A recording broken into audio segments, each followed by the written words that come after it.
Bismillahirrahmanirrahim. Assalamualaikum warahmatullahi wabarakatuh. Apa kabar anak-anak ibu semuanya yang soleh dan soleha? Mudah-mudahan anak-anak ibu selalu dalam keadaan sehat ya. Tetap menjaga kesehatannya dan daya tahan tubuh. Mudah-mudahan kita semua terhindar dari COVID-19. Amin. Pada pagi hari ini bertemu lagi dengan Ibu dengan Bu Lena, yaitu pembelajaran Qisah ya. Baik, untuk lebih afdolnya pembelajaran kita mulai dengan baca basmalah dan doa sebelum belajar. Bismillahirrahmanirrahim. Rabbishrahli sadri wa yassirli amri wahlul 'uqdatam min lisani yafqahu qawli. Rabbi zidni ilma warzuqni fahma. Amin. Baik anak-anak, Ibu akan menjelaskan pembelajaran Qisah pada hari ini, yaitu tentang peristiwa Isra Mi'raj. Nah, tujuan pembelajaran kita adalah siswa mampu mengetahui pengertian Isra Mi'raj. Peristiwa Isra Mi'raj. Pengertian Isra Mi'raj adalah secara etimologi bahasa, kata Isra berasal dari bahasa Arab yang artinya berjalan di waktu malam hari.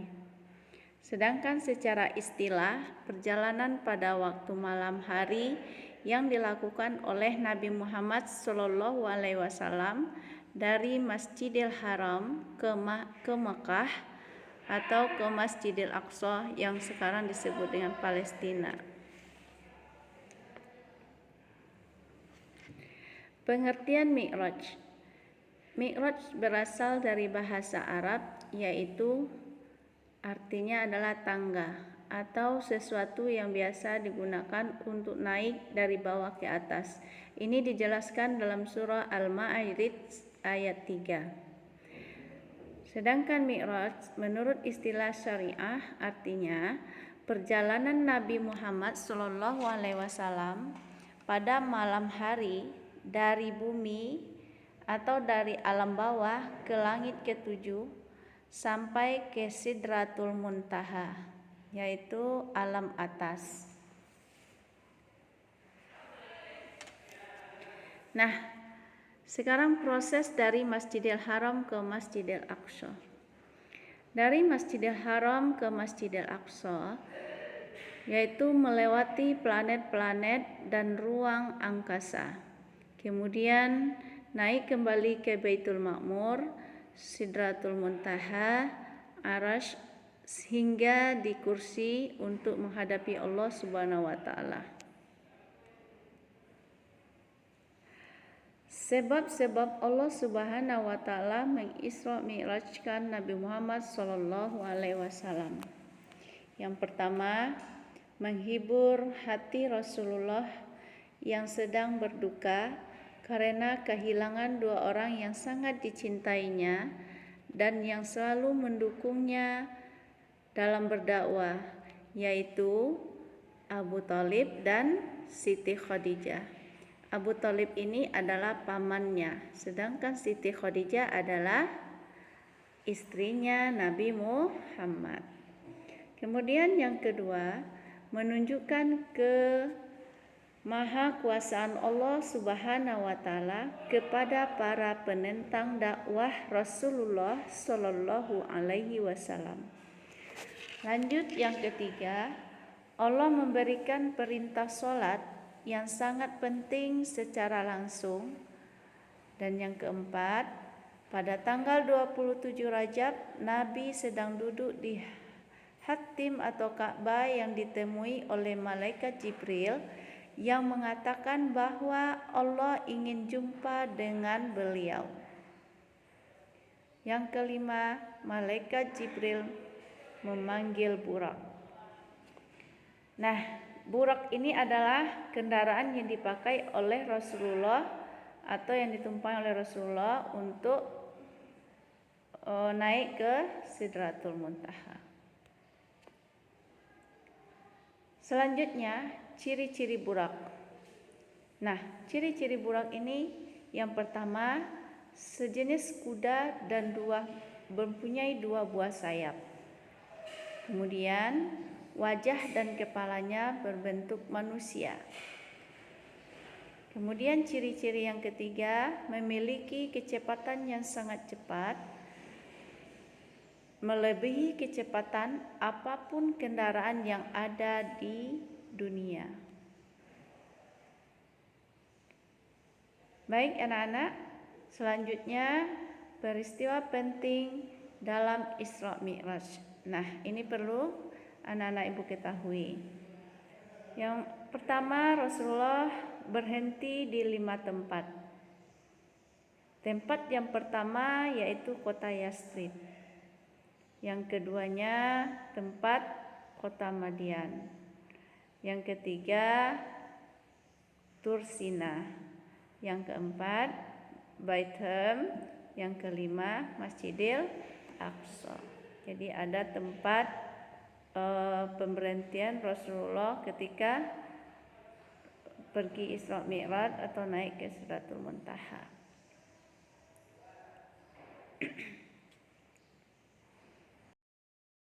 Selanjutnya dijamu 2 gelas minuman berisi susu dan arak.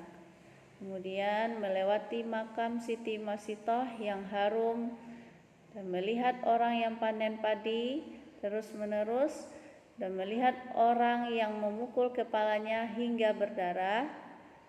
Kemudian Nabi Muhammad SAW dipanggil-panggil namanya. Kemudian beliau bertemu dengan manusia yang pertama yaitu Nabi Adam alaihissalam dan diperlihatkan tentang surga dan neraka.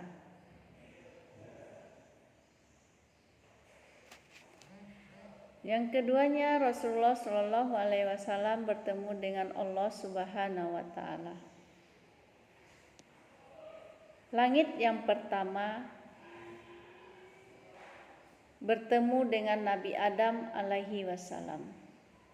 Langit yang kedua, Nabi bertemu dengan Nabi Yahya alaihi salam dan Nabi Isa alaihi salam. Langit yang ketiga, Rasulullah bertemu dengan Nabi Yusuf alaihi salam. Selanjutnya langit yang keempat, Rasulullah bertemu dengan Nabi Idris alaihi salam. Langit yang kelima, Nabi bertemu dengan Nabi Harun alaihi salam. Langit yang keenam, Nabi Muhammad berjumpa dengan Nabi Musa alaihi wasallam. Langit yang ketujuh, Rasulullah bertemu dengan Allah Subhanahu wa taala. Jadi ketika pergi Isra Mi'raj itu Rasulullah melewati 7 langit. Ya, 7 langit, langit pertama, langit kedua, langit ketiga, langit keempat, 5, 6, dan 7. Jadi setiap langit itu Rasulullah bertemu dengan Nabi. Terakhir di langit ketujuh beliau berjumpa dengan Allah Subhanahu wa taala. Menerima perintah sholat yaitu pertemuannya Rasulullah dengan Allah Subhanahu wa taala yang pertama kali diperintahkan oleh Allah sholat itu sebanyak 5 kali sehari semalam. Kemudian Rasulullah adalah seorang hamba yang ketaatannya sungguh luar biasa. Nah, setiap perintah sholat oleh Allah tidak pernah beliau menolaknya ataupun meminta keringanan darinya. Dalam perjalanan melintasi 7 lapis langit, Rasulullah bertemu dengan itu tadi Nabi yang ada 6 Nabi, terakhir baru dengan Allah Subhanahu wa taala. Sampai terakhir kali Rasulullah kembali meminta kepada Allah untuk sholat itu sampai jadi 5 waktu sehari semalam seperti yang kita laksanakan pada saat ini. Jadi kita bagi umat Islam wajib untuk melaksanakan sholat 5 waktu sehari semalam. Yang tadinya 50 sehari semalam akhirnya menjadi keringanan, jadilah 5 waktu sehari semalam. Mudah-mudahan anak-anak ibu bisa melaksanakan perintah sholat dengan baik. karena sholat hukumnya adalah wajib.